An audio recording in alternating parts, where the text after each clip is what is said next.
السلام عليكم ورحمة الله وبركاته. إن الحمد لله نحمده ونستعينه ونستغفره ونعوذ بالله من شرور أنفسنا ومن سيئات أعمالنا.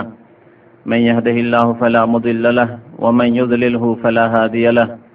وأشهد أن لا إله إلا الله وحده لا شريك له وأشهد أن محمدا عبده ورسوله صلى الله تعالى عليه وعلى آله وصحبه وسلم تسليما كثيرا. أما بعد، أعوذ بالله من الشيطان الرجيم. بسم الله الرحمن الرحيم. وننزل من القرآن ما هو شفاء ورحمة للمؤمنين ولا يزيد الظالمين إلا خسارة. মহান আল্লাহর সমস্ত প্রশংসা, যে আল্লাহ আমাদের হিদায়াতের জন্য মহাগ্রন্থ আল কোরআনুল কারীম নাযিল করেছেন।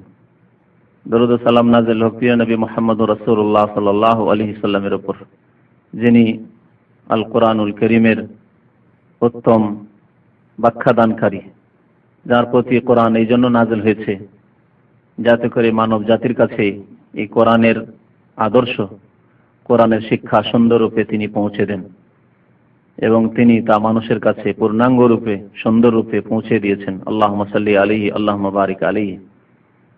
আজকে আলোচনা করব আপনাদের সামনে কোরআনে কারীমের বিশেষ বিশেষ সূরা, যে সূরাগুলির ফজিলত, গুণাগুণের কথা সহিহ হাদিস দ্বারা প্রমাণিত, যাতে করে আমরা সহিহ হাদিসের আলোকে ওই সূরাগুলির ফজিলত, উপকারিতা এবং তার আদব কায়দাগুলি, যে কিভাবে আমরা সেই সূরাগুলি থেকে উপকৃত হব বিভিন্ন দিক থেকে জানতে পারি এবং আমরা আমলকে আমাদের সুন্দর করতে পারি। এই বিশেষ বিশেষ সূরাগুলির ফজিলত সহিহ হাদিসের আলোকে এই জন্য আরো আলোচনা করব যে আমাদের দেশে জয়ীফ এবং জাল হাদিসের খুব বেশি ছড়াছড়ি রয়েছে এবং সহিহ কথাবার্তার আলোচনা নেই বললেই চলে।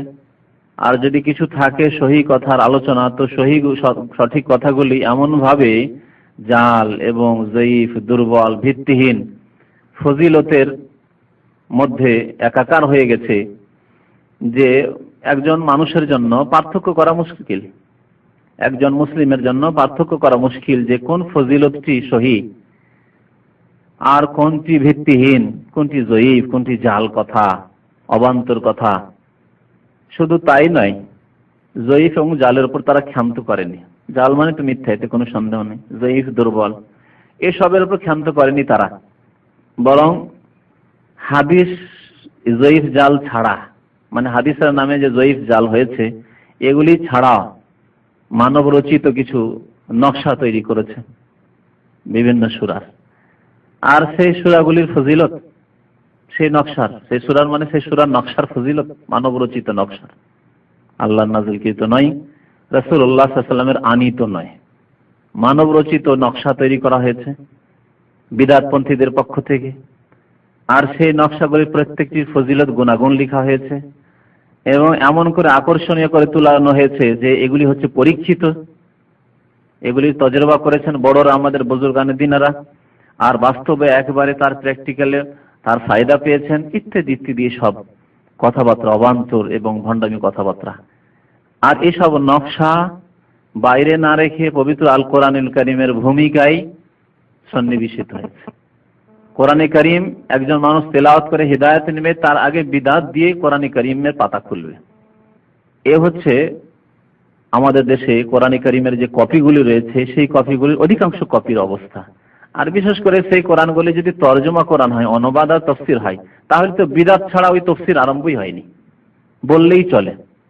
এক দুটি তাফসীর হয়তো পাবেন এরকম বিদআত মুক্ত, মানে ভূমিকায় এই সব বিদআত নেই। আর না হলে তাবিজের নকশার বিদআত দিয়েই তরজমাগুলি, অনুবাদগুলি শুরু করা হয়েছে। যতগুলি অনুবাদক রয়েছে, এই জন্য সহিহ হাদিসের আলোকে ওই ফজিলতগুলি যদি আমরা জানি, তাহলে বাকি যেগুলি সহিহ হাদিসে নেই সেগুলি জয়ীফ অথবা জাল, ভিত্তিহীন অথবা মানব রচিত ভণ্ডামি, কোরআনে কারীম সম্পর্কে মিথ্যা অপবাদ। এবং নবী করিম সাল্লাল্লাহু আলাইহি ওয়াসাল্লাম ইরশাদ করেছেন, মান কাযাবা আলাইয়া মুতাআম্মিদান ফালিয়াতাবাওয়া মাকাদাহু মিনান নার। যে ব্যক্তি আমার সম্পর্কে মিথ্যা কথা বলল, যে রাসূলুল্লাহ সাল্লাল্লাহু আলাইহি ওয়াসাল্লাম অমুক সূরার এই ফজিলত বলেছেন, বা ইসলামে অমুক সূরার এই নকশা রয়েছে আর ওই নকশার এই ফজিলত রয়েছে, এগুলি হচ্ছে রাসূলুল্লাহ সাল্লাল্লাহু আলাইহি ওয়াসাল্লাম সম্পর্কে মিথ্যা আরোপ করা। শরীয়তের নামে, ধর্মের নামে মিথ্যা কথা বলাই হচ্ছে রসুলের নামে মিথ্যা কথা বলা। কারণ রসুল ছাড়া শরীয়ত আসতে পারে না। শরীয়ত আল্লাহ নাযিল করেছেন এবং রাসূলের মাধ্যমে এসেছে, অন্য কোনো দ্বিতীয় মাধ্যম নেই। কেউ যদি মনে করে যে অন্য কোনো মাধ্যমেও শরীয়তের বিধিবিধান এসেছে যেটা রসুল টের পাননি, সে মুসলমান নয়, সে কাফের।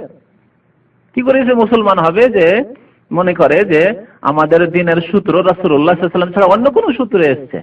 সে মুসলমানই নয়, রিসালাতে বিশ্বাসী নয়। আল্লাহ যে বিধানদাতা, শরীয়ত নাযিলকারী, আল্লাহ রাব্বুল আলামিন যে দ্বীন ইসলাম নাযিল করেছেন তাতে বিশ্বাসী নয়, এবং দ্বীনকে যে পূর্ণাঙ্গতা দান করেছেন তাতে সে বিশ্বাসী নয়। নবী সাল্লাল্লাহু আলাইহি ওয়াসাল্লাম কি বলেছেন? যে ব্যক্তি আমার সম্পর্কে মিথ্যা কথাবার্তা ছড়ালো, সে কোরআনের সূরার ফজিলত সম্পর্কে হোক, আর নকশা বানিয়ে হোক, আর অন্য কোনো ক্ষেত্রে হোক। আজকের বিষয়বস্তু হচ্ছে কোরআনের বিভিন্ন সূরার সম্পর্কে, সহিহ ফজিলত সম্পর্কে। জালগুলি বা জয়ীফগুলি অন্যদিন আলোচনা করবে, যেহেতু এই সংকীর্ণ সময়ে সবগুলি আলোচনা করা সম্ভব নয়। ফালিয়াতাবাউ মাকাদাহু মিনান নার, নবী সাল্লাল্লাহু আলাইহি ওয়াসাল্লাম বলছেন তাহলে সে যেন তার স্থান, তার ঠিকানা জাহান্নামে তৈরি করে নেই। যে মিথ্যা কথা বলবে রাসূল সম্পর্কে, আল্লাহ সম্পর্কে, কোরআন সম্পর্কে, কোরআনের সূরার ফজিলত সম্পর্কে, অথবা নকশা গড়লো, নকশা তৈরি করলো, নকশা ছাপিয়ে দিল কোরআনে দোয়া তাবিজের কিতাবে, ফালিয়াতাবাউ মাকাদাহু মিনান নার, সে তার স্থান জাহান্নামে প্রথম তৈরি করে নিক। অর্থাৎ সে তৈরি করে নিল তার স্থান হচ্ছে জাহান্নাম। এই মিথ্যা কথা বলার জন্য তার স্থান জাহান্নামে তৈরি হয়ে গেল, অর্থাৎ সে জাহান্নামে যাবে।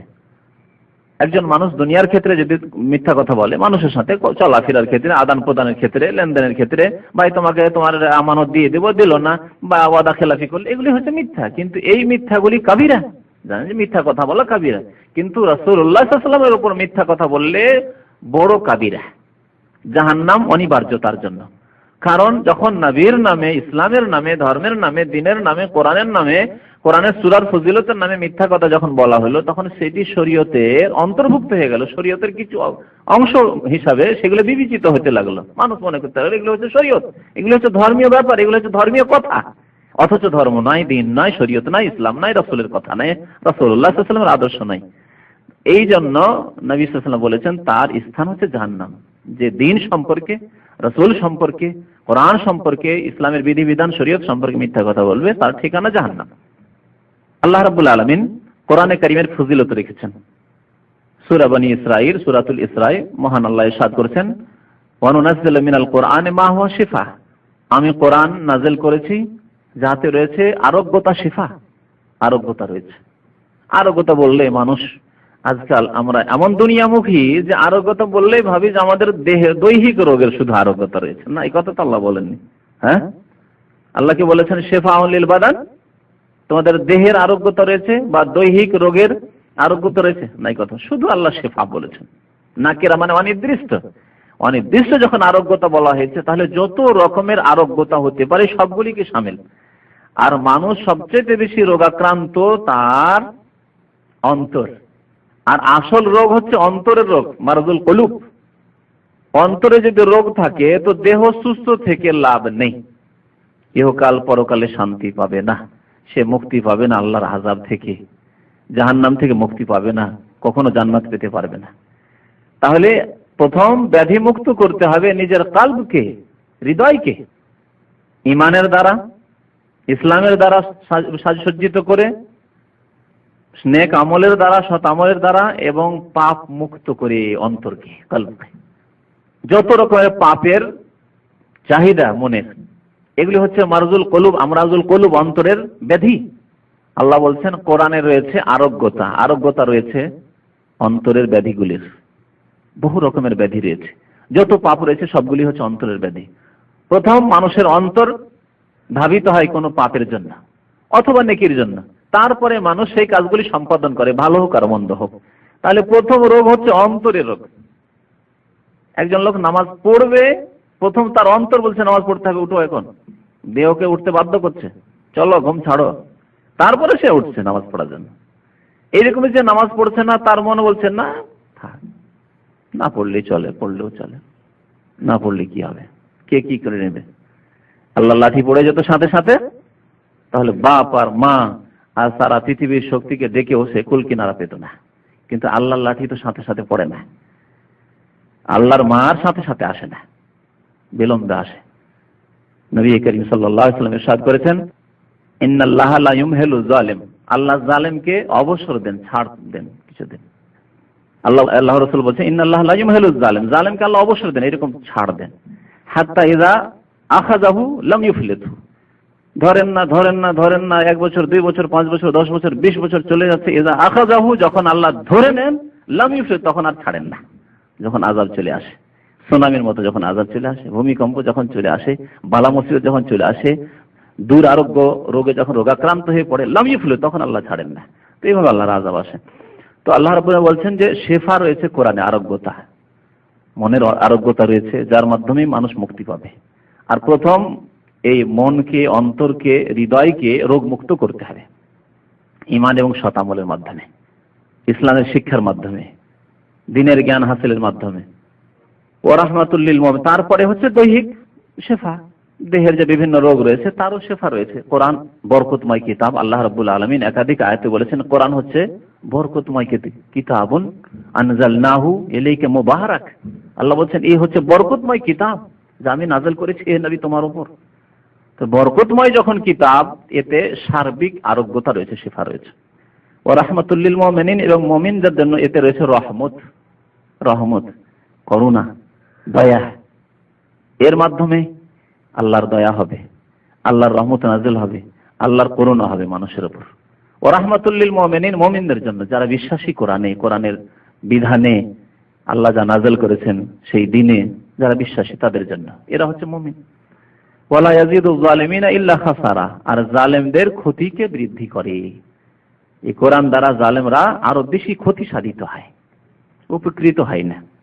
আমি একটি উদাহরণ মাঝে মাঝে দিই, এই আয়াতটি কোনো সময় তাফসীর করলে, যে পেট যদি সুন্দর ভালো থাকে, পেটের অবস্থা, লিভার ফাংশন যদি সুন্দর থাকে, গ্যাস ট্যাস না থাকে, সেই পেটের রোগ এক কথায় না থাকে, তাহলে ঘি খেয়ে ফায়দা হবে আর দুধ খেয়ে ফায়দা হবে, তাই না? আর যদি পেটের অবস্থা নড়বড়ে অবস্থা থাকে, দুর্বল অবস্থা, হজম শক্তি দুর্বল, তাহলে ঘি খেলে ওয়ালা ইয়াজিদু ইল্লা খাসারা হবে, তাই না? আরো পেটের অবস্থা খারাপ হবে। ভালো হবে কি? স্বাস্থ্য ভালো হবে না, ধরিয়ে দিবে আমাশা, ধরিয়ে দিবে পাতলা পায়খানা, ধরিয়ে দিবে কত রকমের রোগ, কঠিন অবস্থা হয়ে পড়বে। তো জালেমরা ওই রকমই।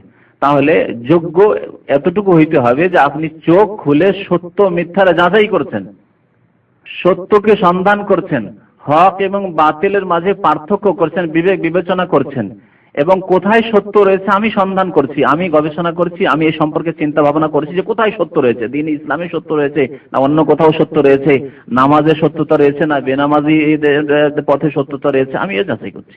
তো এইভাবে যদি সত্য পথ সন্ধান কেউ করে, তাহলে তাকে আল্লাহ সৎ পথ দান করবেন, হুদাল্লিল মুত্তাকিন। এই জন্য আল্লাহ বলেছেন মুত্তাকিনদেরকে হেদায়েত করবে এই কোরআন, আর জালেমদের ক্ষতি বৃদ্ধি করবে।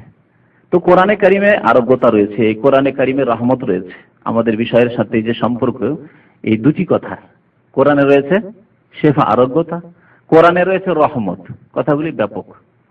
এই রহমতের কথাই নবী করিম সাল্লাল্লাহু আলাইহি ওয়াসাল্লাম বিভিন্ন হাদিসে বলেছেন, বিভিন্ন সূরার ফজিলত সম্পর্কে। এই ফজিলতগুলি আপনাদের শোনাই সহিহ হাদিসের আলোকে। সহিহ হাদিসে সূরা ফাতিহার ফজিলত সম্পর্কে বেশ কিছু হাদিস রয়েছে। নবী করিম সাল্লাল্লাহু আলাইহি ওয়াসাল্লাম একটি হাদিসে সূরাতুল ফাতিহাতে শিফাউ মিন কুল্লি দা, সূরা ফাতিহা প্রত্যেক রোগের চিকিৎসা, শিফা, তাতে রয়েছে আরোগ্যতা। সূরা ফাতিহা আরোগ্যতা বলেছেন নবী করিম সাল্লাল্লাহু আলাইহি ওয়াসাল্লাম। কিন্তু এই আরোগ্যতা কিভাবে নিতে হবে সেটাও দেখতে হবে। যে নবী সাল্লাল্লাহু আলাইহি ওয়াসাল্লাম যে বললেন, সাহাবায়ে কেরাম কি করে সূরা ফাতিহা কি তাবিজ বানিয়েছেন, হাতে বেঁধেছেন তাবিজ সূরা ফাতিহার, কোমরে বেঁধেছেন, গলায় বেঁধেছেন, না সূরা ফাতিহা দিয়ে দম করেছেন, ঝাড়ফুঁক করেছেন? এই ক্ষেত্রে সহিহ হাদিসে কোথাও পাবেন না যে তাবিজ করেছেন। সুতরাং তাবিজ করার পথই হচ্ছে ভ্রান্ত পথ। সঠিক পথ হচ্ছে যে নবী সাল্লাল্লাহু আলাইহি ওয়াসাল্লাম এই হাদিস শুনিয়েছেন, সাহাবারা যে ব্যাখ্যাটি বুঝেছেন এবং তার বাস্তবায়ন করেছেন, সেটি হচ্ছে ঝাড়ফুঁক করা। যে কোনো মানুষ তার এই সূরা ফাতিহাতে রয়েছে শেফা, সূরা ফাতিহাতে তার মনের শেফা রয়েছে। অন্তর থেকে সূরা ফাতিহার তাফসীর পড়ে যদি সে চিন্তা করে আল্লাহর প্রশংসার কথা, আল্লাহর কুদরতের কথা, আল্লাহ যে একক মালিক, কিয়ামতের দিন বিচার দিবসের মালিক, একমাত্র আল্লাহ তোমারই ইবাদত করি, সমস্ত সাহায্য তোমার কাছে চাই, আর কারো কাছে সাহায্য চাই না, তাহলে সে কি আর মুশরিক হইতে পারে? সে কি আর কাফের হইতে পারে? তাহলে মনের আরোগ্যতা, হৃদয়ের রোগের আরোগ্যতাও সূরা ফাতিহাতে রয়েছে, আর দৈহিক রোগের আরোগ্যতাও রয়েছে যেমন নবী করিম সাল্লাল্লাহু আলাইহি ওয়াসাল্লাম এবং সাহাবায়ে কেরামরা বুঝেছেন। তো এই সূরা ফাতিহা সম্পর্কে এবং সূরা বাকারা, বিভিন্ন সূরাগুলি সম্পর্কে আপনাদেরকে যতটা সময় আমাদের সাথে থাকছে শোনাচ্ছি। সূরা ফাতিহা সম্পর্কে নবী সাল্লাল্লাহু আলাইহি ওয়াসাল্লাম বলছেন, আবশির বিনুরাইন, সুসংবাদ নাও। নবী সাল্লাল্লাহু আলাইহি ওয়াসাল্লামকে জিবরাইল জানাচ্ছেন, সুসংবাদ নাও দুটি নূরের। নূর মানে কি? দুটি আলোর। উতিতহুমা, সাহাবায়ে কেরামদেরকে নবী সাল্লাল্লাহু আলাইহি ওয়াসাল্লাম বলছেন, যা আমাকে দেওয়া হয়েছে, দুইটি আলো দেওয়া হয়েছে, নূর দেওয়া হয়েছে, যার তোমরা আমার কাছ থেকে সুসংবাদ নিয়ে লাম ইউতাহুমা নাবিয়্যুন ক্বাবলি, আমার পূর্বে কোন নবীকে দেওয়া হয়নি, আমার পূর্বে এই দুইটি নূর আর কাউকে দেওয়া হয়নি। ফাতিহাতুল কিতাব ও খাওয়াতিমুস সূরাতুল বাকারা। প্রথম হচ্ছে ফাতিহাতুল কিতাব। সূরা ফাতিহার একটি নাম হচ্ছে ফাতিহাতুল কিতাব। ফাতিহা মানে আরম্ভ, তাহলে আল কিতাব অর্থাৎ আল কোরআনুল কারীমের কি আরম্ভ, যা দিয়ে আরম্ভ হয়েছে কোরআনে কারীম, সূরা ফাতিহা দিয়ে। তাহলে কোরআনে কারীম সূরা ফাতিহার একটি নাম হচ্ছে ফাতিহাতুল কিতাব। এজন্য হাদিসে রয়েছে লা সালাতা লিমান লাম ইয়াকরা বিফাতিহাতিল কিতাব, যে ব্যক্তি ফাতিহাতুল কিতাব পড়ে না, অর্থাৎ কোরআনে কারীম যে সূরা দিয়ে আরম্ভ হয়েছে সেই সূরা যে পাঠ করে না, তার সালাত নামাজ হয় না। অথচ আমাদের দেশের অধিকাংশ মানুষ গোঁড়া মজাবপন্থী অন্ধ এত হয়ে চলাফেরা করে যে সহিহ জয়ীফের যাচাই বাছাই করতে চায় না, সে গতানুগতিক চলতে আছে, বিনা সূরা ফাতিহাই বসে আছে, চুপচাপ বসে আছে, সূরা ফাতিহা না পড়ে নামাজ পড়বে। যা আদেশ হয়েছে তা করবে না, আর যার আদেশ নেই মানে ইখতাদাইতু বিহাযাল ইমাম, মুক্তাদি বলবে, আর ইমাম সাহেব বলে আনা ইমামুল লিমান হাযারা ওয়া মান লাম ইয়াহযুর, যেগুলি নেই সেগুলি করবে। দেখছেন কি অবস্থা? আর এটি হচ্ছে বিদাতির অবস্থা। বিদাতির ওপর আল্লাহর এই অভিশাপ যে যখনই সুন্নাত ছাড়তে লাগে, যখন রাসূলের তরিকা ছাড়তে লাগে, তখন অনেক নতুন নতুন কাজ করতে লাগে, যেগুলো নেই সেগুলি করবে, আর যা আছে তা করবে না। এটি যে বিদাতির স্বভাব, বিদাতির স্বভাব। রাসূলের তরিকা ছেড়ে দিবে সেই ব্যক্তি তখন এদিক সেদিক ছোটাছুটি করবে, আর কোথাও সঠিক জিনিস পাবে না। আল্লাহ রাসূল বলেছেন ফাতিহাতুল কিতাব, এখানে তাহলে ফাতিহাতুল কিতাব বলা হয়। আরো হাদিস রয়েছে সূরা ফাতিহার অনেক নামের মধ্যে 14টি নামের কথা তাফসীরকারগণ উল্লেখ করেছেন। একটি নাম হচ্ছে উম্মুল কোরআন, কোরআনের মূল। উম্মুল মানে মাও হয়, আর উম্মুল মানে মূল হয়। মাই হচ্ছে মূল, ছেলে মেয়েদের জন্মের মূল হচ্ছে মা, তার পেট থেকে জন্মেছে, এই জন্য বলা হয়। মানে আসল হয়, মূল। তো নবী সাল্লাল্লাহু আলাইহি ওয়াসাল্লাম বলেছেন লা সালাতা ইল্লা বিউম্মিল কোরআন, উম্মুল কোরআন ছাড়া নামাজ হয় না। বিভিন্ন রকম ভাবে এই সূরা ফাতিহা সম্পর্কে হাদিসে কত তাকিদ রয়েছে যে নামাজ একজন মুসলিমের সর্বপ্রথম ইবাদত, যে ইবাদতটি সূরা ফাতিহা না পড়লে হয় না। তাহলে এর দ্বারা বোঝা যায় যে সূরা ফাতিহার কত গুরুত্ব আর কত ফজিলত, যে সূরা ফাতিহা না পড়লে আপনার নামাজ হলো না। নবী সাল্লাল্লাহু আলাইহি ওয়াসাল্লাম বলছেন যে এই সূরা ফাতিহাটি কি? তাহলে নূর, একটি নূর। দ্বিতীয় নূর কি? ওয়া খাওয়াতিমুস সূরাতিল বাকারা, সূরা বাকারার শেষ অংশটুকু। খাওয়াতিম মানে শেষ অংশ। শেষ অংশ কতটুকু? 2টি আয়াত। কারণ আরেকটি হাদিসে রয়েছে নবী করিম সাল্লাল্লাহু আলাইহি ওয়াসাল্লাম বলেছেন মান কারাআ আয়াতাইনি মিন আখির সূরাতিল বাকারা ফি লাইলাতিন কাফাতাহু, সহিহ বুখারী হাদিস। কোন ব্যক্তি যদি সূরা বাকারার শেষ 2 আয়াত, আয়াতাইনি 2টি আয়াত, মিন আখির সূরাতিল বাকারা, সূরা বাকারার শেষ দিক থেকে, অর্থাৎ 285 286 নম্বর আয়াত, এই 2টি আয়াত যদি কেউ পাঠ করে কোন রাত্রে, তাহলে কাফাতাহু, তার জন্য এই 2টি আয়াত যথেষ্ট। এই 2টি আয়াত তার জন্য যথেষ্ট, নবী সাল্লাল্লাহু আলাইহি ওয়াসাল্লাম বলছেন। নবী সাল্লাল্লাহু আলাইহি ওয়াসাল্লাম কথা অত্যন্ত ব্যাপক হইতো। যথেষ্ট কোন ক্ষেত্রে যথেষ্ট? এখন ভাষ্যকারগণ হাদিসের ভাষ্য করা শুরু করেছেন। কি ক্ষেত্রে আল্লাহ রাসূল যথেষ্ট বললেন? কোন কোন ভাষ্যকারগণ বললেন যদি কেউ তাহাজ্জুদ গুজার হয় আর সেই রাত্রে আমানা রাসূল থেকে ফানসুরনা আলাল কওমিল কাফিরিন পর্যন্ত পড়ে ঘুমিয়ে গেল, আর ভাগ্য চক্রে তার ঘুম ভাঙলো না, ফজর হয়ে গেল, তাহলে তার তাহাজ্জুদের জন্য যথেষ্ট হয়ে গেল, অর্থাৎ তাহাজ্জুদের সওয়াব পেয়ে গেল। এই এক ব্যাখ্যা, এই একটি ব্যাখ্যা, এটিও সঠিক, কারণ এর বিরোধী কিছু নেই, সুতরাং ব্যাখ্যা সঠিক। আবার কিছু কিছু ভাষ্যকারগণ বলেছেন যে না, আরেকটি ব্যাখ্যা সুন্দর, তা হচ্ছে কি? কাফাত, তার জন্য যথেষ্ট, তার নিরাপত্তার জন্য, তার নিরাপদ হেফাজতে থাকার জন্য, শয়তান থেকে, মানুষ শয়তান, জিন শয়তান, ইবলিশ শয়তানের চেলা, সমস্ত থেকে অনিষ্ট, সমস্ত রকম অনিষ্ট, এইরকমই বিভিন্ন যেগুলি কষ্টদায়ক জিনিস একজন মানুষের জন্য, সেসব জিনিসের অনিষ্ট থেকে নিরাপদ থাকার জন্য কাফাতাহু, তার জন্য যথেষ্ট। তাহলে যেই ব্যক্তি আমানা রাসূল থেকে শেষ পর্যন্ত সূরা বাকারার শেষ 2টি আয়াত পাঠ করলো, এই হাদিস দ্বারা কি ফজিলত জানতে পারলাম, যে রাত্রে পাঠ করলে সেই রাত্রে সে নিরাপদ থাকবে সমস্ত রকম অনিষ্ট থেকে।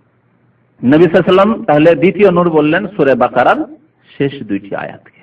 লাম তাকরা বিহারফিন মিনহুমা, এখানে বলছেন তুমি যে কোনো অক্ষর পাঠ করবে এই সূরা ফাতিহা এবং সূরা বাকারার শেষ অংশটুকুর, ইল্লা উতিতাহু, তোমাকে তা দেওয়া হবে। তোমাকে তা দেওয়া হবে কেন বললেন নবী সাল্লাল্লাহু আলাইহি ওয়াসাল্লাম? কারণ এতে রয়েছে দোয়া রয়েছে। দেখুন সূরা ফাতিহায় 3.5 আয়াতে নিজের জন্য দোয়া রয়েছে, আর 3.5 আয়াতে আল্লাহর প্রশংসা রয়েছে, তাও দোয়া। যেহেতু দোয়ার ব্যাপক অর্থ হচ্ছে আল্লাহকে ডাকা, আহ্বান করা, আল্লাহকে ডাকা এবং ডাকার ক্ষেত্রে আল্লাহর প্রশংসা, আল্লাহর গুণগান, এগুলিও আল্লাহকে আহ্বান করা, ডাকা। আর আল্লাহর কাছে কিছু নিজের জন্য চাওয়া, তাও দোয়া। এই জন্য তাফসীরকারগণ দোয়াকে দুই ভাগে ভাগ করেন, দোয়া ইবাদা, ইবাদতের দোয়া। প্রথম অংশ 3.5 আয়াত হচ্ছে দোয়া ইবাদা, ইবাদতের দোয়া। আলহামদুলিল্লাহি রাব্বিল আলামিন, আর রহমানির রহিম, মালিক ইয়াউমিদ্দিন, 3 হলো না? আর ইয়াকা নাবুদু, হে আল্লাহ তোমারই ইবাদত করি। এই 3.5 আয়াত পর্যন্ত আল্লাহকে ডাকা, ইবাদতের দোয়া এটি। আর ওয়াইয়াকা নাস্তাইন থেকে ওয়ালা দাল্লিন পর্যন্ত এখন নিজের জন্য চাওয়া শুরু করেছেন, আল্লাহ তোমার কাছেই সাহায্য কামনা করি, সহজ সরল পথ দেখাও। তো এগুলি হচ্ছে বান্দা নিজের জন্য চাইলো, এটি হচ্ছে দুআয়ে মাসআলা, মানে কামনামূলক, আপনি কিছু নিজের জন্য চাইছেন, দোয়া ডাকলেন আল্লাহকে নিজের জন্য। তো নবী সাল্লাল্লাহু আলাইহি ওয়াসাল্লাম কি বলছেন, যে তোমরা যা কিছু চাইবে এতে এক একটি অক্ষর হরফ পড়ে আল্লাহ তা দেবেন, আল্লাহ তা দেবেন। এখন দেখেন সূরা বাকারার শেষ অংশটুকু দেখেন, এতেও দোয়া রয়েছে, রব্বানা লা তুআখিযনা ইন নাসিনা ওয়া আখতানা, রব্বানা ওয়া লা তাহমিল আলাইনা ইসরান কামা হামালতাহু আলাল লাযিনা মিন ক্বাবলিনা, রব্বানা ওয়া লা তুহাম্মিলনা মা লা তাকাতা লানা বিহি ওয়া'ফু আন্না ওয়াগফির লানা ওয়ারহামনা আনতা মাওলানা ফানসুরনা আলাল কওমিল কাফিরিন। কতটি দোয়া রয়েছে। নবী সাল্লাল্লাহু আলাইহি ওয়াসাল্লাম কি বলছেন, যে সূরা ফাতিহা এবং সূরা বাকারার শেষ অংশটুকু, যে এই দুটি নূর, আর যেই ব্যক্তি পড়বে, পড়ে আল্লাহর কাছে চাইবে, আল্লাহ অবশ্যই তাকে দেবেন। নবী সাল্লাল্লাহু আলাইহি ওয়াসাল্লামের সহিহ হাদিস, মুসলিম শরীফের হাদিস। সূরা ফাতিহা সম্পর্কে আরেকটি ফজিলত শোনায়, নবী করিম সাল্লাল্লাহু আলাইহি ওয়াসাল্লাম একবার বলছেন, বুখারী শরীফের হাদিস, লা উআল্লিমান্নাকা আ'যামা সূরাতিন ফিল কোরআন। উবাই ইবনে কাব বড় কারি ছিলেন, হাফেজ ছিলেন। এই উবাই ইবনে কাব রাদিয়াল্লাহু তাআলা আনহুকে নবী সাল্লাল্লাহু আলাইহি ওয়াসাল্লাম বলছেন, লা উআল্লিমান্নাকা আ'যামা সূরাতিন ফিল কোরআন, কোরআনের সবচাইতে মহান আয়াতটি তোমাকে শোনাবো, বা সূরা, মহান সূরাটি তোমাকে, আ'যামা সূরা, মহান সূরা তোমাকে শোনাবো। সেটি কি? আলহামদুলিল্লাহি রাব্বিল আলামিন দিয়ে শুরু করলেন নবী সাল্লাল্লাহু আলাইহি ওয়াসাল্লাম, ওয়ালা দাল্লিন পর্যন্ত। হিয়া সাবউল মাসানি, এর একটি নাম হচ্ছে আস-সাবউল মাসানি, 7টি আয়াত বিশিষ্ট, 7। আর মাসানি মানে যেগুলি বারবার রিপিট করানো হয়। তো সূরা ফাতিহাকে মাসানি কি জন্য বলা হলো? এই জন্য যে একজন মুসলিম নামাজ পড়লে বারবার প্রত্যেক রাকাতে তাকে তার পুনরাবৃত্তি করতে হয়, বারবার তাকে তিলাওয়াত করতে হয়, এজন্য এর নাম মাসানি। আল কোরআন আল আজিম, আর এর আরেক অপর নাম হচ্ছে সূরা ফাতিহার আল কোরআনুল আজিম, মহান কোরআন। কোরআনে আজিম একটু অংশকে আল্লাহ কোরআনুল আজিম বলেছে। আল্লাযী উতীতুহু, যা আমাকে দান করা হয়েছে, এ হচ্ছে আযম সূরা, মহান সূরা। কোরআনে কারীম হচ্ছে আকারের দিক দিয়ে তো ছোট, সূরা বাকারা সবচেয়ে বড়, কিন্তু ফজিলতের দিক দিয়ে, মর্যাদার দিক দিয়ে, ফায়দার দিক দিয়ে আযম সূরা ফিল কোরআন, কোরআনের মহান সূরা। এই সূরা ফাতিহার ফজিলত সম্পর্কে বুখারী শরীফে একটি বড় হাদিস রয়েছে, যে একবার সাহাবায়ে কেরামরা কোন একটি সফর থেকে আসছিলেন, 30 জন সাহাবা ছিলেন, সেই বুখারীতে রয়েছে riwayat। আর কোন একটি এলাকা দিয়ে অতিক্রম করেছিলেন, বেদুইন এলাকা, যেখানে কিছু লোকেরা বসবাস করত। এই বেদুইনদের যে সর্দার, নেতা, সাইয়্যিদ তারা বলতো, এবং গোত্রীয় নেতৃত্ব সেই জামানায় ছিল, এরকম রাষ্ট্র ছিল না তখন, গোত্রীয় নেতৃত্ব, কাবিলার নেতৃত্ব দিচ্ছে, কাবিলার বংশের যে নেতা মাথা। যেমন গ্রাম অঞ্চলে এখন ওই রকম রয়েছে, যে গ্রামের একজন মাতাবর আছে, সবকিছু সেই করছে হয়তো, যদিও সেখানে হয়তো রাষ্ট্র ব্যবস্থা আছে, তারপরেও গ্রামে অনেক নেতৃত্ব এরকম চলে, গ্রাম্য নেতৃত্ব। তো জাহিলিয়াতের যুগে এইরকম নেতৃত্ব ছিল, বংশীয় নেতৃত্ব। তো এই বংশের যে সর্দার বা নেতা, তাকে সাপে দংশন করেছে, ঝাড়ফুঁকের ব্যবস্থা পাচ্ছে না। এই লোকেরা ওখান দিয়ে আসছিলেন, তখন ওরা ধরলো যে ভাই, তোমাদের মধ্য থেকে কেউ যদি ঝাড়ফুঁক করতে জানে, একটু আমাদের সর্দারকে ঝাড়ফুঁক করে দাও, না হলে তো মারা যাবে, সাপে দংশন করেছে। সাহাবারা ছিলেন উবাদা ইবনে সামিত রাদিয়াল্লাহু তাআলা আনহু, এই 30 জনের একজন ছিলেন। তারা গেলেন, আর তারা নিজের অনুমান ভিত্তিক, যে দেখি সূরা ফাতিহা দিয়ে ফুঁক দিই, সূরা ফাতিহা দিয়ে ঝাড়ফুঁক করতে শুরু করলেন, পড়ছেন আর দম করছেন, ফুঁক দিচ্ছেন। বিষ নেমে গেল, সাপের বিষ নেমে গেল। তারা বকশিসও নিলেন তাদের কাছ থেকে, বকশিস দিল 30টি ছাগল, 30 জনকে 30টি ছাগল দিল।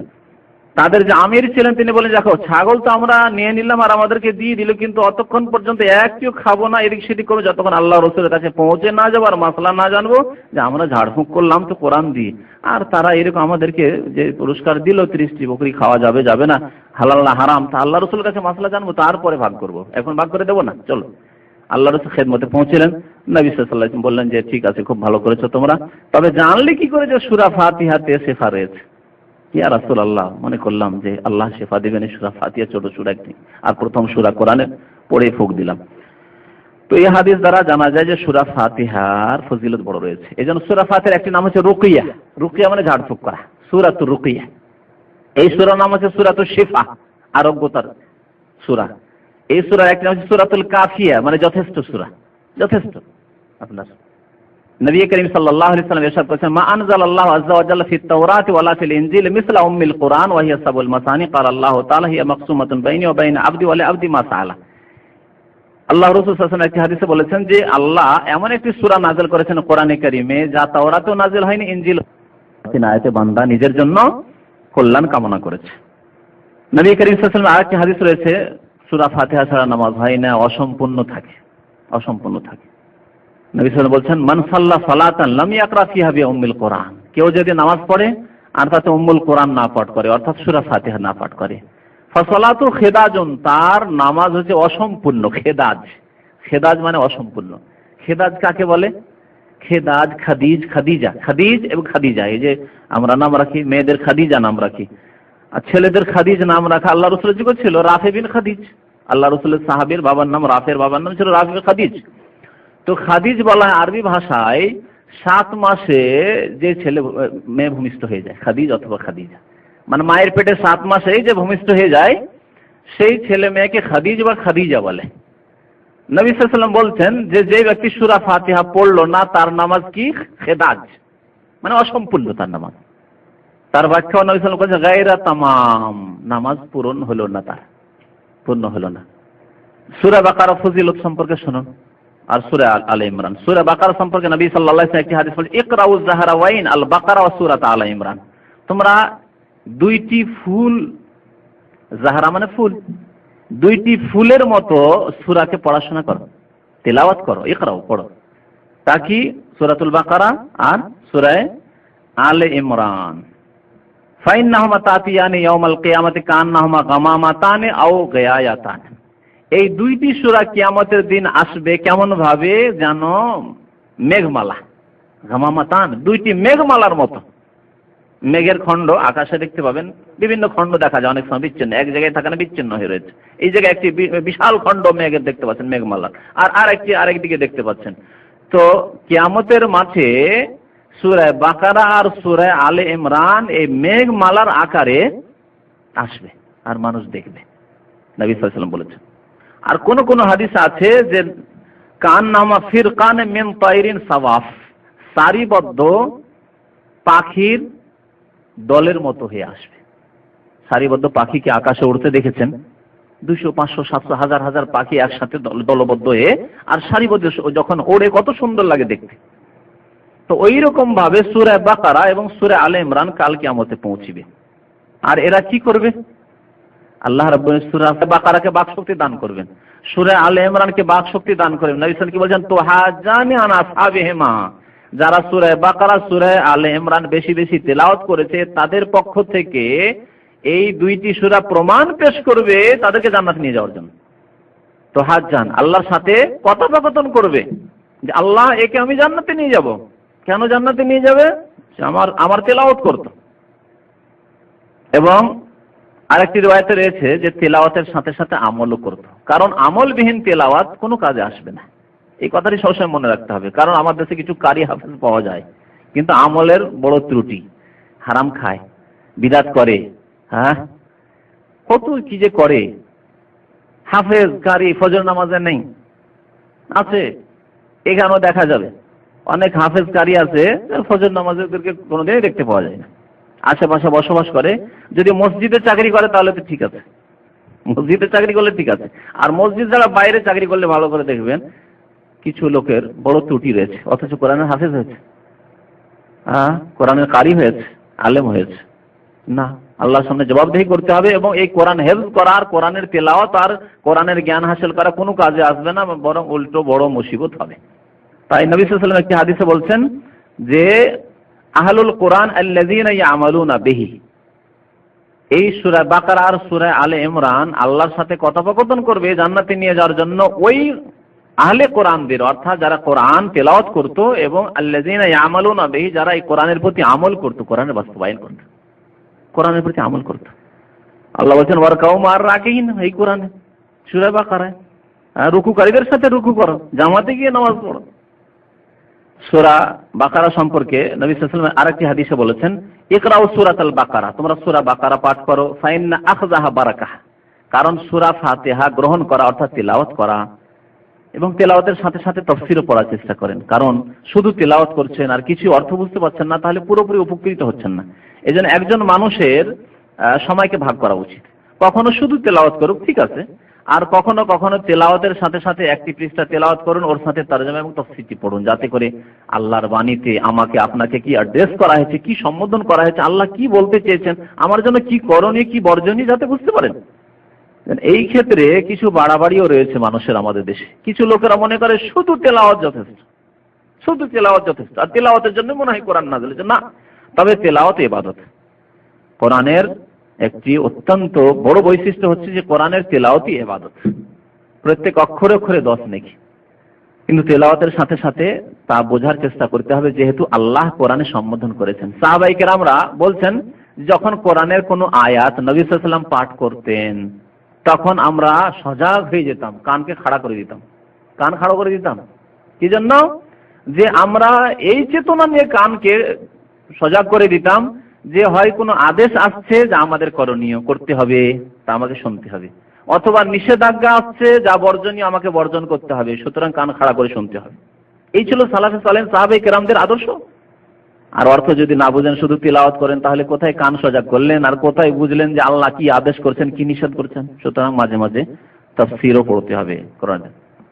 নবী সাল্লাল্লাহু আলাইহি ওয়াসাল্লাম বলছেন যে কোরআনের সূরা বাকারা তোমরা পাঠ করো, কারণ তা তেলাওয়াত করা বরকত, ওয়া তারকু হাসারা, এবং তা ছেড়ে দেওয়া হচ্ছে আক্ষেপের বিষয়, ওয়ালা তাস্তাতিউ আল বাতালা, এবং জাদুকর যদি কেউ সূরা বাকারা নিয়মিত তেলাওয়াত করে তার উপর জাদু করতে পারবে না। বাতালা তাফসীর করা হয়েছে as-সাহারা, সাহির, জাদুঘর যদি জাদু করে তাহলে জাদুর তাসির হবে না, জাদুর প্রতিক্রিয়া এফেক্ট হবে না ওই ব্যক্তির ওপর যে ব্যক্তি নিয়মিত সূরা বাকারা তেলাওয়াত করে। মুসলিম শরীফের হাদিস। নবী সাল্লাল্লাহু আলাইহি ওয়াসাল্লাম আরো বলেছেন লা তাজালু বুয়ুতাকুম মাকাবিরা, সূরা বাকারা ফজিলত সম্পর্কে, তোমাদের বাড়িগুলিকে কবরস্থানে পরিণত করিও না, কবরস্থানে পরিণত করে দিও না। কেন? কবরস্থানে কি হয়? কবরস্থানে কি হয়? তাহলে কোরআন তেলাওয়াত হয় না। আর এক শ্রেণীর বিদাতীরা কবরস্থানে বসে তেলাওয়াত করে। কিছু কিছু এলাকা রয়েছে ভারত উপমহাদেশ, ইন্ডিয়া, বাংলাদেশ, পাকিস্তানে, যে ওরা কোরআন খানি করার ক্ষেত্রে এত আগে বিদাত করার ক্ষেত্রে যে বাড়িতে বসে মোল্লাদেরকে নিয়ে নয়। আমাদের দেশে যেমন খুব প্রসিদ্ধ যে 40 করা অথবা 7 দিনে 10 দিনে অথবা দিন না ধরে কোরআন খানি করে জান্নাতে বক্সাইতে হবে আর জান্নাত পাঠাইতে হবে মৃতকে, তাই না? এই এক বিদাত তো আছেই। কিন্তু এর চাইতে বড় বিদাত হলো যে যখন দাফন কাফন হয়ে গেল তারপরে কবরের চারিদিকে কোরআন নিয়ে বসে গেল মোল্লারা। বেশ কিছু এলাকায় আছে এই বিদাত। আর কয়েকদিন ধরে কোরআন পড়া চলতে থাকবে, কোরআন তেলাওয়াত চলতে থাকবে কবরের কাছে। নবী সাল্লাল্লাহু আলাইহি ওয়াসাল্লাম কি বলছেন যে তোমাদের বাড়িগুলো কবরস্থানে পরিণত করিও না, কবরস্থানে পরিণত করিও না। তারপরে কি বলছেন, কি অর্থে কি সেন্সে তিনি বলছেন কবরস্থানে পরিণত করিও না? ফাইন্না শাইতানা ইয়ানফিরু মিনাল বাইত আল্লাযী ইউকরা ফীহি সূরাতুল বাকারা, কারণ শয়তান সেই বাড়িতে থাকতেই পারে না, পলায়ন করে যেই বাড়িতে সূরা বাকারার তেলাওয়াত হয়। সুতরাং তোমরা বাড়িতে যদি কোরআন তেলাওয়াত না করো তাহলে কেমন হয়ে যাবে? বাড়িগুলি কবরস্থানের মতো হয়ে যাবে। কবরস্থানে যেমন তেলাওয়াত হয় না, নিষিদ্ধ, ঠিক তেমনি বাড়িতেও তোমরা তেলাওয়াত করছো না, তাহলে কবরস্থানের মতো করে দিলে তোমরা। বুঝতে পারলেন তো? তাহলে এই হাদিস দ্বারা আমরা বিভিন্ন দিক জানতে পারলাম। এক তো জানতে পারলাম যে সূরা বাকারার ফজিলত, তার সাথে জানতে পারলাম যে বাড়িতে বেশি বেশি সূরা বাকারা তেলাওয়াত করা উচিত, তার সাথে জানতে পারলাম কি যে কবরস্থান কোরআন তেলাওয়াতের জায়গা নয়। কবরস্থান কোরআন তেলাওয়াতের জায়গা নয় যে কবরের কাছে গিয়ে বসে যাবে আর কোরআন তেলাওয়াত। আর এই কবর সাধারণ মানুষের কবর হোক আর পীরের কবর হোক, তাহলে ওই যে মোজাবের গদ্দিনাসিনরা নিয়ে বসে আছে, মাজার নিয়ে বসে আছে, আর কোরআন নিয়ে বসে আছে, আর লোকজনকে দেখাচ্ছে যারা ওরসে আসছে আর মাজার ভক্ত যারা ওই বিদাতিরা আসছে তাদেরকে দেখাচ্ছে যে আমরা আল্লাহর জন্য ফানাফিল লাগিয়েছি, দেখো না সবসময় কোরআন নিয়ে এই মাজার শরীফে বসে আছি, তখন কেউ দান খায়রাত করছে, হ্যাঁ নজর নিয়াজ করছে। এই যে পেটের ব্যবসা, এই মাজার কবর তো আর কোরআন পড়ার স্থান নাই, কোরআন তেলাওয়াতের জায়গা নাই। কোরআন তেলাওয়াতের জায়গা মসজিদ আর না হয় বাড়ি। সূরা বাকারা, সূরা আলে ইমরান আর সূরা ফাতিহার ফজিলত সম্পর্কে জানতে পারলাম। সূরা আলে ইমরানের ফজিলত বললাম যে কাল কিয়ামতে এই করবে, বান্দার পক্ষ থেকে আল্লাহর সাথে কথোপকথন করবে এবং হুজ্জত পেশ করবে, প্রমাণ পেশ করবে যে আমার তেলাওয়াত করেছে। এখন শোনায় সূরা কাহাফের ফজিলত। সূরা কাহাফের বিশেষ ফজিলত সহিহ হাদিস রয়েছে। সূরা কাহাফ সম্পর্কে নবী সাল্লাল্লাহু আলাইহি ওয়াসাল্লামের হাদিস রয়েছে, মান হাফিজা 10 আয়াত মিন আউয়ালি সূরাতিল কাহাফ, যে ব্যক্তি সূরা কাহাফের প্রথম দিক থেকে 10টি আয়াত মুখস্থ করবে। আর কোন কোন রিওয়ায়াতে আছে যে মিন আখির সূরাতিল কাহাফ, সূরা কাহাফের শেষ দিক থেকে মুখস্থ করবে। তাহলে সূরা কাহাফের 10টি আয়াত মুখস্থ করার কথা নবী সাল্লাল্লাহু আলাইহি ওয়াসাল্লাম বলেছেন, প্রথম দিক থেকে অথবা শেষ দিক থেকে। শেষ দিক থেকে যদি মুখস্থ করেন তো 10টি আয়াত, আফাহাসিবাল্লাযিনা কাফারু ইয়াত্তাখিযু ইবাদি শেষ পর্যন্ত। আর সূরা কাহাফ জানা আছে, আলহামদুলিল্লাহিল্লাযী আনজালা আলা আবদিহিল কিতাবা ওয়া লাম ইয়াজআল লাহু ইওয়াজা। এই সূরা কাহাফের ফজিলত সম্পর্কে আরো বেশ কিছু হাদিস রয়েছে। নবী সাল্লাল্লাহু আলাইহি ওয়াসাল্লাম এই হাদিসে কি বলেছেন, উসিমা মিন ফিতনাতিদ দাজ্জাল, যে ব্যক্তি 10টি আয়াত মুখস্থ রাখলো সূরা কাহাফের, সেই ব্যক্তি দাজ্জালের ফিতনা থেকে নিরাপদ থাকবে। দাজ্জাল তাকে বিভ্রান্ত করতে পারবে না। দাজ্জালের জামানা যদি পেয়েও যায়, চলে আসলো দাজ্জাল, আর অসংখ্য মানুষ দাজ্জালের অনুসারী হয়ে কাফের হয়ে যাবে, জাহান্নামে চলে যাবে।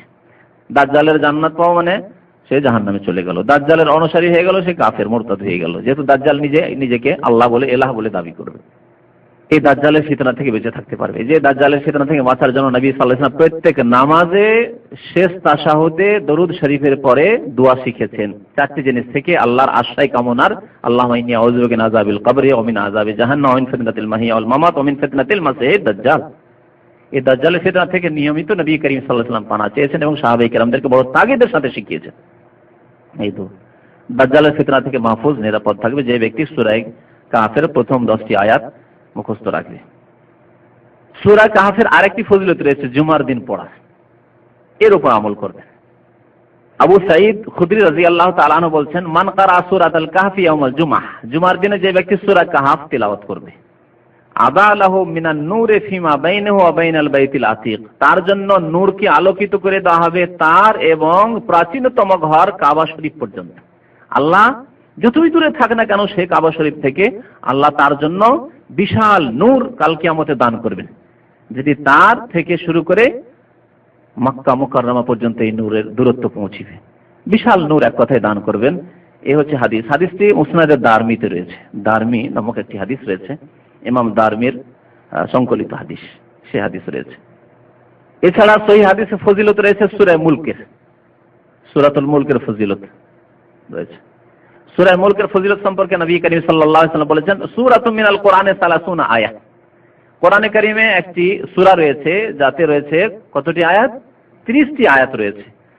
তাস্তাগফিরু, কোন রিওয়ায়াতে রয়েছে তাশফাউ লিসাহিবিহা হাত্তা ইউগফারা লাহু, এই 30টি আয়াত আল্লাহর নিকটে মার্জনা কামনা করবে তেলাওয়াতকারীর জন্য, যে ব্যক্তি এই 30টি আয়াত তেলাওয়াত করবে। আর অন্য রিওয়ায়াতে রয়েছে শাফাআত করবে, আল্লাহর নিকটে সুপারিশ করবে। কাল কিয়ামতে যেহেতু সুপারিশই হবে, কাল কিয়ামতে সুপারিশ করবে। সেই আয়াতগুলি হচ্ছে তাবারাকাল্লাযী বিয়াদিহিল মুলকু ওয়া হুয়া আলা কুল্লি শাইইন কাদির থেকে শুরু করে শেষ সূরা পর্যন্ত, এই সূরা শেষ পর্যন্ত, অর্থাৎ সূরা আল মুলক। তো সূরাতুল মুলকের একটি ফজিলত জানতে পারলাম যে আমাদের জন্য এই সূরা মুলক শাফাআত করবে কাল কিয়ামতে, বা আমাদের জন্য ইস্তিগফার করবে, আল্লাহর নিকট মার্জনা কামনা করবে। আল্লাহ রাব্বুল আলামিনের তাসবিহ করে সারা পৃথিবীর যে কোনো জিনিস, আল্লাহকে ডাকে সারা পৃথিবীর যে কোনো জিনিস। তারপর আল্লাহ রাব্বুল আলামিন যেমন মানুষের বাকশক্তি রয়েছে, বাকশক্তি ছিনিয়ে নিতে পারেন। আমার মতোই মানুষ একজনকে আল্লাহ বাকশক্তি দিয়েছে, আরেকজনকে বাকশক্তি দেননি, বাকশক্তি ছিনিয়ে নিয়েছেন। তেমনি আল্লাহ রাব্বুল আলামিন যে কোনো জিনিসে বাকশক্তি দিতে পারেন। কাল কিয়ামতে বাকশক্তি দিবেন অনেক জিনিসকে, যে সম্পর্কে কোরআন এবং হাদিসে দলিল রয়েছে। সূরা ইয়াসিনে রয়েছে, আল্লাহ রাব্বুল আলামিন আমাদের প্রত্যেকের হাতে বাকশক্তি দিয়ে দিবেন। আল ইয়াওমা নাখতিমু আলা আফওয়াহিহিম ওয়া তুকাল্লিমুনা আইদিহিম ওয়া তাশহাদু আরজুলুহুম, আজকে আমি তাদের মুখে কি করব? মোহর লাগিয়ে দিব। এই মুখে মোহর লাগিয়ে দেওয়া, বাক শক্তি খুলবে না, মুখে কথা বলতে পারবেন না। এ মুখে মিথ্যা বলে বলে, হারাম কথা বলে বলে, অন্যায় কথা বলে বলে যে পাপ করেছে সেজন্য মুখকে আল্লাহ বন্ধ করে দেবেন। এই মুখ দিয়ে সাক্ষী আল্লাহ নেবেন না। কি দিয়ে সাক্ষী নেবেন? মুখ দিয়ে তো কথা বলা সাধারণ ব্যাপার, সেজন্য সাধারণভাবে আল্লাহ সাক্ষী নেবেন না, সাধারণভাবে আল্লাহর উপর স্বীকারোক্তি নেবেন না। ওয়াতুকাল্লিমুনা আইদিহিম, আমার সাথে কথা বলবে তাদের হাতে কথা বলবে, বাক শক্তি থাকবে হাতে। ওয়াতাশহাদু আরজুলুহুম, সাক্ষী দিবে অর্থাৎ বাক শক্তি থাকবে পায়ে, আরজুলুহুম পায়ে, পায়ে বাক শক্তি খুলে যাবে, পা বলবে যে হ্যাঁ হাতে ঠিক বলছে, ঠিক বলেছে, ঠিক বলেছে, ঠিক বলেছে। ওয়াতাশহাদু আরজুলুহুম বিমা কানু ইয়াকসিবুন, কি করতো পৃথিবীতে সে সম্পর্কে পুরো জীবনই আপনার আমার পেশ করবে হাত আর পা। তাহলে আল্লাহ বাক শক্তি যে কোনো জিনিসে দিতে পারেন। ইন্নাল্লাহা আলা কুল্লি শাইইন কাদির। আল্লাহ সূরাতুল মুলকে বাক শক্তি দিবেন, শাফাআত করবে, সূরা মুলক, অথবা আল্লাহর কাছে ইস্তিগফার করবে আমাদের জন্য যারা তেলাওয়াত করবে এই সূরা মুলকে। সূরা মুলকের আরেকটি ফজিলত রয়েছে সহিহ হাদিসে, তা হচ্ছে কবরের আযাব থেকে মুক্তির উপায় হচ্ছে বেশি বেশি সূরাতুল মুলকের তেলাওয়াত। নবী সাল্লাল্লাহু আলাইহি ওয়াসাল্লাম বলেছেন, আব্দুল্লাহ বিন মাসউদ রাদিয়াল্লাহু তাআলা আনহু বলেছেন, সূরাতুল মুলকে হিয়াল মানিয়াতু মিন আযাবিল কবর। সূরা মুলক কবরের আযাব থেকে রক্ষাকারী, কবর আযাব থেকে রক্ষাকারী। মান কারাআহা কুল্লা লাইলা, যেই ব্যক্তি প্রত্যেক রাত্রে নিয়মিত সূরা মুলক পাঠ করে, ফাকাদ আকসারা ওয়া আতিয়াব, সেই ব্যক্তি অত্যন্ত ভালো কাজ করলো এবং অধিক পরিমাণে সে তেলাওয়াত করলো, মানে তার জন্য যথেষ্ট যে কবর আযাব থেকে সে মুক্ত থাকবে।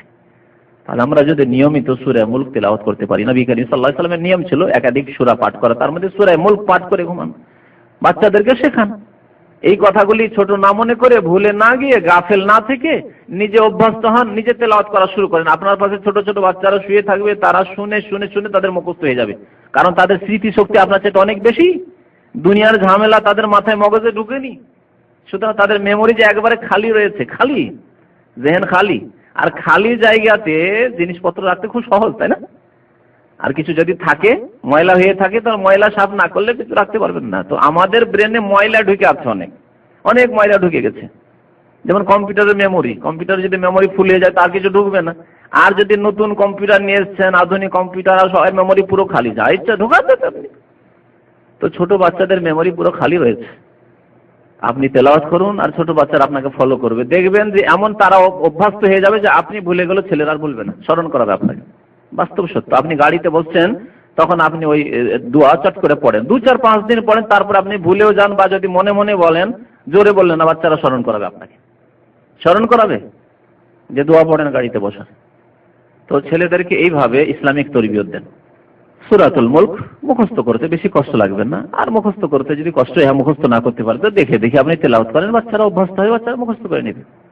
বরং মানুষ যদি নিয়মিত তেলাওয়াত করে তো মুখস্থ হতে পারে, সূরা কাহাফ পর্যন্ত মুখস্থ হয়ে যেতে পারে। নিয়মিত প্রত্যেক জুমা যদি আপনি তেলাওয়াত করেন তাহলে মুখস্থ হয়ে যাবে ইনশাআল্লাহ। সহিহ হাদিস রয়েছে সূরা কাফিরুনের ফজিলত। সূরা কাফিরুন সম্পর্কে একটি হাদিস রয়েছে যে নবী করিম সাল্লাল্লাহু আলাইহি ওয়াসাল্লাম একবার একটি লোককে সূরা কাফিরুন পড়তে শুনলেন। সামিয়া রাসূলুল্লাহ সাল্লাল্লাহু আলাইহি ওয়াসাল্লাম রাজুলান ইয়াকরাউ আল কাফিরুন, সূরা কাফিরুন পাঠ করছে এক সাহাবী, আল্লাহ রাসূল শুনতে পেলেন। তারপরে বললেন আম্মা হাযা ফাকাদ বারিয়া মিনাশ শিরক, শুনে বললেন যে এই ব্যক্তি, যে ব্যক্তি সূরা কাফিরুন পাঠ করলো, সেই ব্যক্তি শিরক থেকে মুক্ত, শিরক থেকে সম্পর্ক ছেদের ঘোষণা করলাম। বুঝে সুঝে যদি পড়ে তাহলে শিরক মুক্ত। তবে আমাদের উপমহাদেশের মতো যারা অনারব মানুষ, সূরা কাফিরুনও পড়তে আছে, আর কবর পূজাও করতে আছে, কবরে সিজদাও করছে, ইয়া গাউসুল আজম মাদাদও বলছে, ইয়া চিশতি, ইয়া আলী, ইয়া হুসাইনও করছে, আর সূরা কাফিরুনও পড়ছে। এরা তো শিরক মুক্ত হইল না, কারণ বুঝে পড়েন না। যদি বুঝতো, কুল ইয়া আইয়ুহাল কাফিরুন, হে বলো হে কাফেরগণ, লা আবুদু মা তা'বুদুন, তোমরা যে সবের পূজা করো, এই মাজার পূজা, পীর পূজা, দেবী দেবতার পূজা, গাছ পূজা, নদী পূজা, এসব করি না। লা আবুদু মা তা'বুদুন, এই সবের পূজা আমি করি না, যে সবের পূজা বাতিলের পূজা তোমরা করো। ওয়ালা আনতুম আবুদুনা মা আবুদ, আর তোমরাও আমার এক আল্লাহর ইবাদত বন্দেগী করবে, তোমরা মুশরিক হয়েই থাকবে এরকম। ওয়ালা না আবুদু মা আবাদতুম, তোমরা যে সবের পূজা করো তার ইবাদত আমি কোনোদিন করতে পারি না, এখন করছি না আগামীতে কোনোদিন করতে পারি, এই আশা করি না যে কোনোদিন তোমাদের সাথে কম্প্রোমাইজ করতে পারি, সমঝোতা করতে পারি। এই সমঝোতা শিরক কুফরের সাথে সমঝোতা হবে না। ওয়ালা আনা আবুদু মা আবাদতুম, আগামীর জন্য বলা হচ্ছে যে সমঝোতার আশা করিও না যে আগামীতে কোনোদিন আমাকে নরম করে দেবো। ওয়ালা আনা আবুদু মা আবাদতুম ওয়ালা আনতুম আবুদুনা মা আবুদু লাকুম দীনুকুম ওয়ালিয়া দীন, তোমরা তোমাদের বাতিল দিনেই থাকো, জবরদস্তি করার কিছু নেই, যেহেতু ধর্মের ক্ষেত্রে জবরদস্তি নেই, না আসলে করার কিছু নেই, দিন সত্য দিনে ওয়ালিয়া দিন, কিন্তু আমার জন্য আমার দিন হেফাজতে থাকবে, আমার দিনের সাথে কোনো সমঝোতা চলবে না। তোমাদের দিনের সাথে কোনো কম্প্রোমাইজ নেই যে আমার দিনের কিছু ছাড় দিয়ে কিছু হালকা করে দিয়ে তোমাদের সাথে সমঝোতা করব। তাহলে শিরক এবং আহলে শিরক অর্থাৎ মুশরিক, শিরক এবং মুশরিকের সাথে সম্পর্ক ছেদের ঘোষণা করা হয়েছে সূরা কাফিরুনে। যে ব্যক্তি এই ঘোষণা করতে পারে সে কি আর শিরক করতে পারে? এই জন্য নবী সাল্লাল্লাহু আলাইহি ওয়াসাল্লাম বলেছেন, যে ব্যক্তি সূরা কাফিরুন পাঠ করলো ফাকাদ বারিয়া মিনাশ শিরক, সে শিরক মুক্ত হয়ে গেল। এই জন্য নবী সাল্লাল্লাহু আলাইহি ওয়াসাল্লাম বিভিন্ন নামাজগুলিতে, বিশেষ করে যে নামাজগুলি মানুষ ঘুমের পর, ঘুম ভাঙলেই প্রথম নামাজটি শুরু করে, ঘুম ভাঙলো এখন আবার অঙ্গীকার করেন, আপনার অঙ্গীকারকে নতুন করে রিপিট করেন যে হ্যাঁ আমি শিরক থেকে সম্পর্ক ছেদের ঘোষণা করছি, তাই না? এই জন্য ফজরের সুন্নত, যখনই ঘুম ভাঙলো আজান হয়েছে ফজরে, উঠলেন, সুন্নতে কি পড়তে হবে? প্রথম সূরা কাফিরুন, তারপরে সূরা ইখলাস। আর এই দুই সূরা হচ্ছে তাওহীদের, আল্লাহর একত্ববাদের ঘোষণা সূরা, আর শিরক থেকে সম্পর্ক ছেদের ঘোষণা সূরা, তাওহীদের ঘোষণা সূরা। সুতরাং একজন মুমিন ঘুম থেকে উঠে আল্লাহকে বলছে, আল্লাহ আমার তোমার ছাড়া আর কারোর সাথে সম্পর্ক নেই, আল্লাহু আহাদ আল্লাহুস সামাদ লাম ইয়ালিদ ওয়া লাম ইউলাদ ওয়া লাম ইয়াকুল লাহু কুফুয়ান আহাদ, আল্লাহর সমতুল্য কাউকে মনে করি না আমি, লা আবুদু মা তা'বুদুন, এই বাতিলের সাথে আমার কোনো সম্পর্ক নেই। এই রহস্যের কারণে এই নামাজগুলিতে নবী সাল্লাল্লাহু আলাইহি ওয়াসাল্লাম কাফিরুন আর ইখলাস শিক্ষা দিয়েছেন।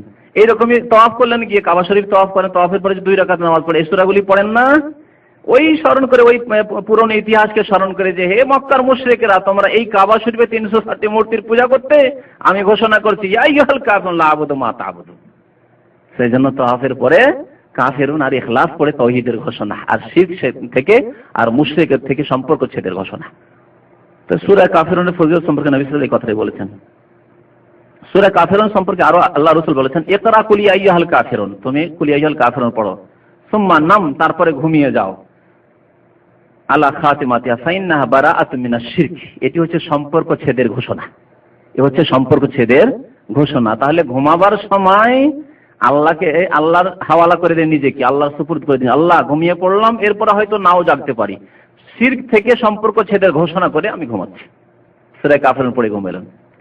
আর যখন ঘুম ভাঙলো, আল্লাহ তুমি জাগিয়ে দিয়েছো, আবার পুনরাবৃত্তি করছে যে শিরকের সাথে আমার কোনো সম্পর্ক নেই, মুশরিকের সাথে কোনো সম্পর্ক নেই। ফজরের সুন্নতে এই 2টি সূরা পড়ার মাধ্যমে। সূরা ইখলাসের ফজিলত, সূরা ইখলাসের ফজিলত সম্পর্কে বেশ কিছু হাদিস রয়েছে। নবী করিম সাল্লাল্লাহু আলাইহি ওয়াসাল্লাম একটি হাদিসে বলেছেন, সাহাবায়ে কেরামদেরকে সম্বোধন করেন, আয়াজু আহাদুকুম আন ইয়াকরা সুলুসাল কোরআন, আচ্ছা তোমাদের মধ্যে কেউ কি অপারগ হয়ে যাবে কোরআনের 1/3 অংশ পড়তে প্রত্যেক রাত্রে?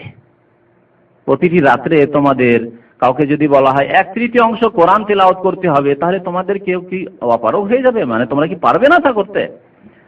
নবী সাল্লাল্লাহু আলাইহি ওয়াসাল্লাম জিজ্ঞেস করছেন ফি লাইলা ফাশাক্কা যালিকা আলাইহিম, সাহাবায়ে কেরামরা তাকাচ্ছেন যে কি জবাব দেবেন, কি করে বলবো যে পারবো।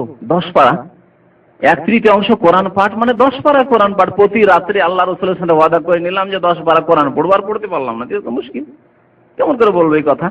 নবী সাল্লাল্লাহু আলাইহি ওয়াসাল্লামের সাহাবারা একটু ভারী মনে করছেন, যেন জবাব দিচ্ছেন না।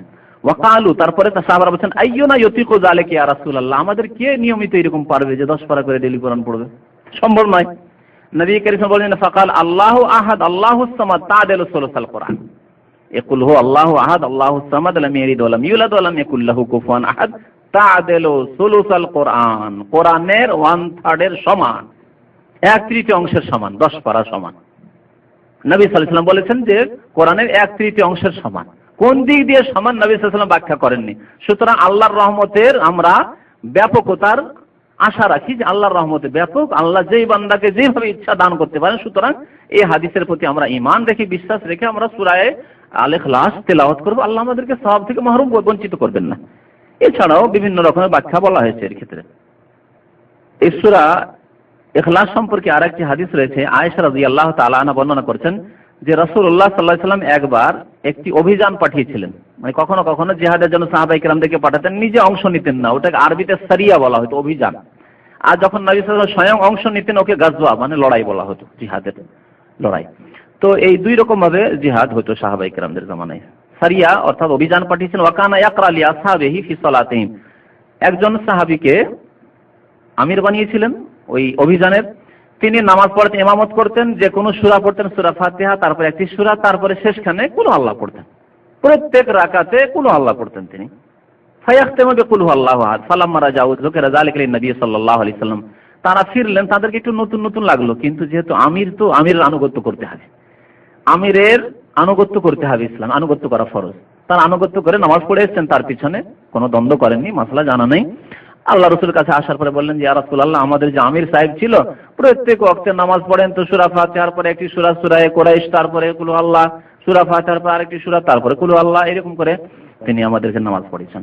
নবী করিম সাল্লাল্লাহু আলাইহি সাল্লাম বললেন ফাকালা সালুহু, তাকে জিজ্ঞেস করো, লিআইয়ি শাইইন ইয়াসনা, এই কাজটি কেন করেছে, কি উদ্দেশ্যে সে এই প্রত্যেক রাকাতে সূরা ইখলাস কুল আল্লাহু আহাদ কেন সে পাঠ করেছে। ফাসালু, লোকেরা জিজ্ঞেস করলো যে আচ্ছা আপনি এইভাবে আমাদেরকে নামাজ পড়ালেন ডেইলি কেন এরকম প্রতি রাকাতে সূরা ইখলাস। ফাকাল, তিনি বললেন আন্না সিফাতুর রহমান, কারণ এতে আল্লাহর গুণাবলী বর্ণনা করা হয়েছে। আল্লাহু আহাদ, আল্লাহ একক, আল্লাহু সামাদ মুখাপেক্ষহীন, লাম ইয়ালিদ ওয়া লাম ইউলাদ ওয়া লাম ইয়াকুল লাহু কুফুয়ান আহাদ, এগুলি আল্লাহর 5টি গুণ এখানে বর্ণনা করা হয়েছে। সুতরাং আমি আল্লাহর গুণ পড়াকে ভালোবাসি, তাই আমি আনা উহিব্বু আন আকরা বিহা, আমি ভালোবাসি যে আল্লাহর গুণগুলি আমি বারবার করে উচ্চারণ করব। ফাকালা রাসূলুল্লাহ সাল্লাল্লাহু আলাইহি ওয়াসাল্লাম, আল্লাহ রাসূল এই জবাবটি শুনে বললেন আখবিরুহু, তাকে জানিয়ে দাও, আন্নাল্লাহ ইউহিব্বুহু, আল্লাহ তাকে ভালোবাসে, আল্লাহ তাকে ভালোবাসে। যখন সে আল্লাহর গুণাবলীকে ভালোবাসে, আলোচনা করা, তিলাওয়াত করা, পাঠ করা, তখন আল্লাহ সেই ব্যক্তিকে ভালোবাসে। তাহলে কি জানতে পারলাম যে বেশি বেশি সূরা ইখলাস পাঠ করলে আল্লাহর ভালোবাসা পাওয়া যাবে। নবী করিম সাল্লাল্লাহু আলাইহি ওয়াসাল্লাম যখন বিছানায় আসতেন তখন সূরা ইখলাস, সূরা নাস, সূরা ফালাক এগুলি পাঠ করতেন। এর মাধ্যমে সূরা ইখলাস, নাস, ফালাক এই তিনটির ফজিলত আমরা জানতে পারবো।